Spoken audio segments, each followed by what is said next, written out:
बिस्मिल्लाहिर्रहमानिर्रहीम। दिलों के बंधन सीज़न 2 उम्मे मरियम शेख किस्त नंबर 18।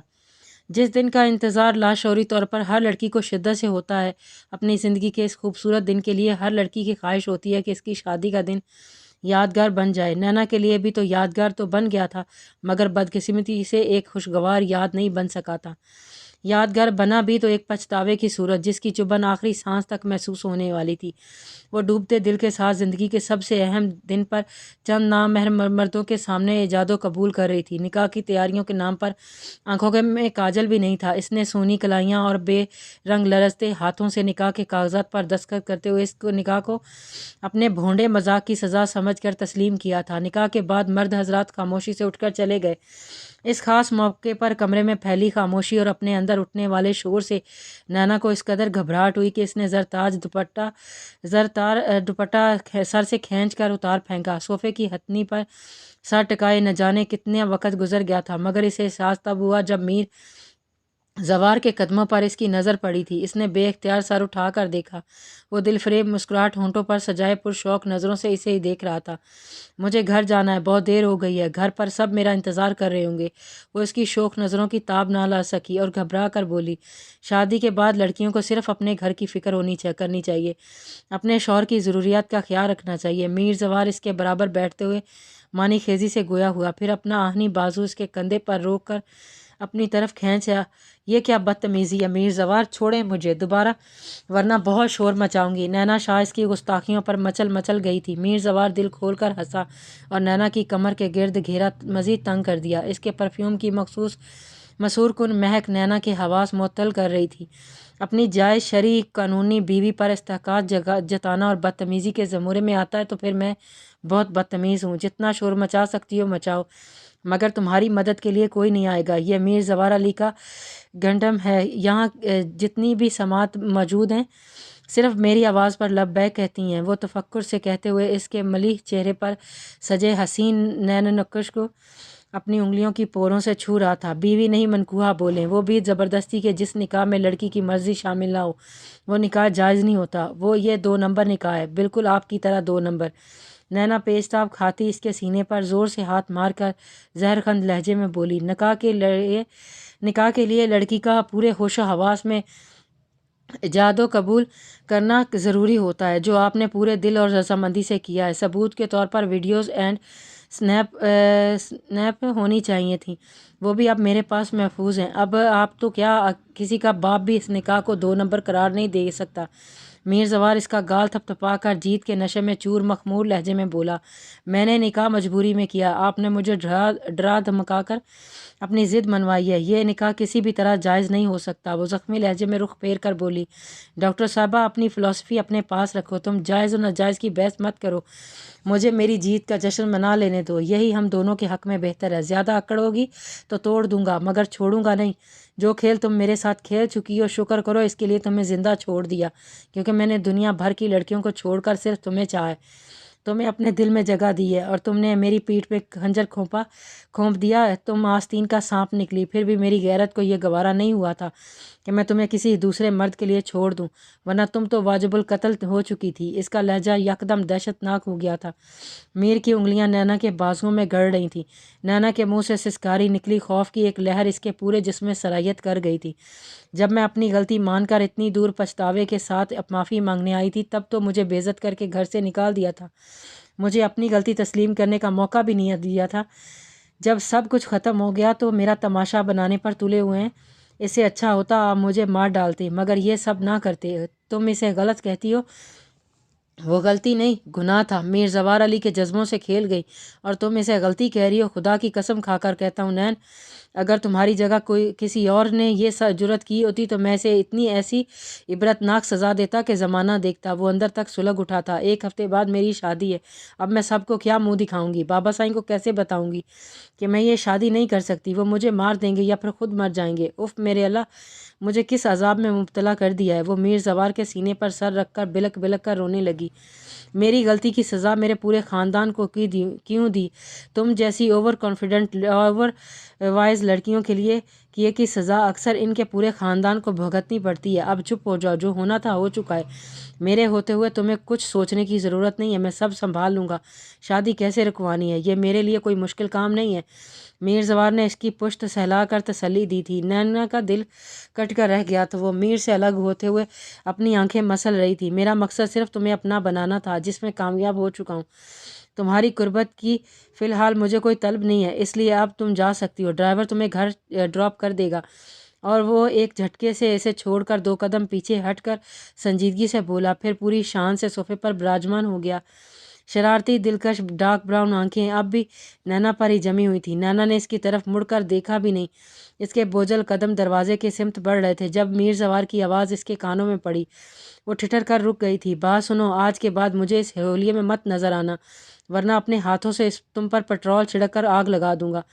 وہ صوفے پر بیٹھا دونوں ہاتھ صوفے کی پشت پر پھیلائے اسے سر تا پا ناگوار نظروں سے دیکھ رہا تھا۔ اس نے سگریٹ سلگا کر اپنے ازلی سرد لہجے میں وارننگ دی تھی۔ نینا ٹخنوں سے اونچی black jeans short rest colour top میں ملبوس تھی۔ اس کا قیامت خیز سراپا میر کو سرور تو بخش رہا تھا، مگر بیڈ روم کی حد تک۔ بیڈ روم سے باہر نینا کا عریاں لباس میں گھومنا اس کے لیے ناقابل برداشت تھا۔ نینا نے پلٹ کر خونخوار نظروں سے اسے دیکھا، پھر جارحانہ تیور لیے لب کشائی کی تھی۔ میر زوار، اپنی دھونس مجھ پر جمانے کی کوشش مت کرنا۔ میں اپنے باپ کے گھر میں رہتی ہوں، ان کی پرمیشن ہے، میں جیسی چاہوں ڈریسنگ کروں۔ تم جیسے سو کالڈ ہسبینڈ کی اتنی اوقات نہیں کہ وہ مجھ پر زبردستی اپنا حکم چلائے۔ وہ بلند آواز میں تڑک کر بولی۔ اس کی انگلی اٹھا کر تنبیہ کرنے پر میر زوار کا خوبصورت بھرپور قہقہ کمرے کے خاموش فضا میں گونج اٹھا تھا۔ نینا غصے سے سر جھٹک کر پیر پٹکتی ہوئی چلی گئی تھی۔ یہاں سے تمہاری سزا کا سلسلہ شروع ہوتا ہے۔ میر زوار نے گہرا کش لے کر دل میں سوچا۔ اس کے پرجلال چہرے پر شفاف مسکراہٹ پھیل گئی تھی۔ تم دونوں ایسی کون سی شاپنگ کرنے گئی تھی جو اب واپسی آئی ہو؟ 10 فون کال کی، تمہیں کال اٹینڈ کیوں نہیں کری تھی؟ اروش نینا کو سامنے پا کر برس پڑی تھی۔ شاپنگ؟ نینا غائب دماغی سے بولی۔ اروما نے بتایا تھا فون پر کہ تم اس کے ساتھ شاپنگ کے لیے آئی ہو۔ اروش خاصی جھنجھلائی ہوئی تھی۔ اوہ ہاں، ہم شاپنگ پر گئے تھے، پھر ڈنر بھی کیا تو لیٹ ہو گیا، وہی مجھے ڈراپ کرنے آئی تھی۔ نینا نے سنبھل کر بات بنائی تھی۔ تمہیں کچھ خبر بھی ہے ہم سب کتنے پریشان ہیں؟ اروش نے بے چینی سے اس کے پاس بیٹھتے ہوئے کہا۔ کیوں، کیا پریشانی ہے؟ کہیں سب کو پتہ تو نہیں چل گیا؟ نینا خفیف سا بولی تھی۔ سنان شاہ صبح آفس جانے کے لیے گھر سے نکلا تھا، مگر آفس نہیں پہنچا۔ اب تک اس کی کوئی خبر نہیں ہے، اس کا فون بھی بند ہے۔ اروش کی اطلاع پر نینا کا سانس جہاں کا تہاں رہ گیا۔ اسے 100% یقین ہو گیا تھا یہ حرکت میر زوار کے کی ہے۔ سنان کی گمشدگی کے پیچھے اس کے سوا کوئی نہیں ہو سکتا۔ پولیس میں رپورٹ کی؟ نینا کی سمردگان آواز ابھری تھی۔ ہاں، کر دی ہے۔ تمہارے بابا سائیں اور بھائی نے بھی بہت کوشش کی ہے، لیکن اس کا کچھ پتہ نہیں چل رہا ہے۔ نینا، میرا تو دل بیٹھا جا رہا ہے، اللہ جانے کیا ہونے والا ہے۔ اروش گلوگیر لہجے میں بولی۔ وہ مل جائے گا، آپ پریشان مت ہوں۔ آپ کی آنٹی سے بات ہوئی؟ انہوں نے ہی مجھے سنان شاہ کے گمشدہ ہونے کی خبر دی تھی۔ بیچاری بہت رو رہی تھیں۔ مجھے تو یہ فکر کھائے جا رہی ہے کہیں ان کے دل میں یہ خیال نہ آ جائے کہ تم سے رشتہ جڑنے کے بعد ان کے بیٹے پر مصیبت آئی ہے۔ اروش نے خدشہ ظاہر کیا۔ اماں، وہ ایسا کیوں سوچیں گی؟ ابھی میری ان سے شادی نہیں ہوئی، آپ اتنا کچھ کیوں سوچ لیتی ہیں؟ نینا جھنجھلا کر بولی۔ لوگوں کو تو تم جانتی نہیں ہو، یہ سب سے پہلے وہم کرتے ہیں۔ مائیں تو اپنے بیٹوں کے لیے ایسے وہم پالنے میں لمحہ نہیں لگاتی۔ مسز حمید کی 1-2 باتوں سے ہی مجھے اندازہ ہوا ہے لوگوں کی اتنی پرواہ نہیں کرنی چاہیے، ان کا تو کام ہی بولنا ہے، انہیں پرواہ نہیں ہوتی کہ کسی کے دل پر کیا گزرے گی، اس لیے ہمیں بھی کسی کی پرواہ نہیں کرنی چاہیے۔ سچ تو ہے میری وجہ سے سنان مشکل میں پھنسا ہے، اگر مردہ الزام مجھے ٹھہرایا جایا تو غلط نہیں ہوگا۔ نینا نے آزودگی سے دل میں سوچا تھا اسے سنان کے لیے دکھ ہو رہا تھا، اس کی سنان سے وابستگی نہ صحیح مگر وہ بے قصور تھا۔ وہ نینا کو میر زوار سے انسانیت یا ذرا برابر رعایت کی امید نہیں تھی۔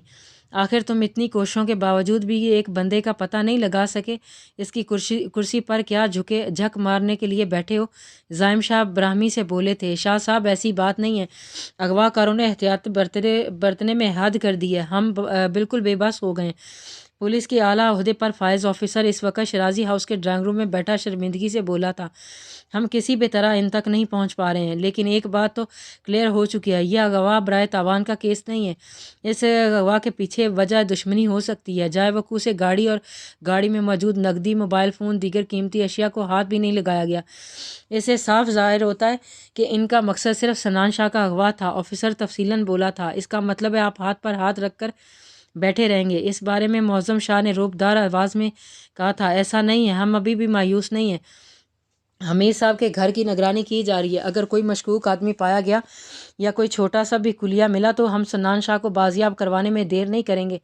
वक़्त ज़ाया किए बगैर कार्रवाई की जाएगी। ऑफिसर का पुरएतमाद लहजा भी मौज़म शाह को मुतमईन नहीं कर सका था। शाह, तुम ज़ाती तौर पर भी कोशिश जारी रखो, मुझे इन लोगों के तरीक़ेकार पर मुझे कोई भरोसा नहीं है।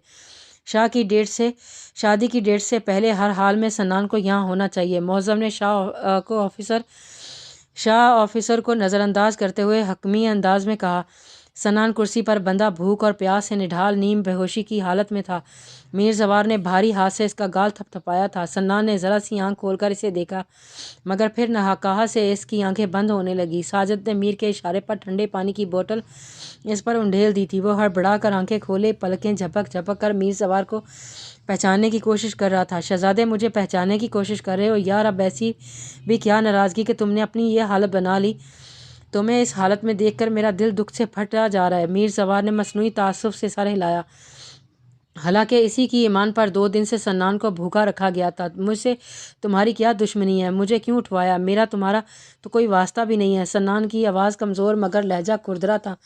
अरे यार, बहुत गहरा ताल्लुक है, इसलिए तो तुम्हें उठवाने की जहमत की। तुम समझने की कोशिश तो करो। मीर जवार बेहद खुशगवार मूड में बोला, मुझे कुछ समझ नहीं आ रहा है। मुझे याद नहीं कि मेरी तुमसे बाकायदा मुलाकात हुई भी है या नहीं। वो पहेलियाँ मत बुझवाओ, साफ साफ बताओ मुझसे क्या चाहते हो। सन्नान का अंदाज सर्द मोहरी लिए हुए था।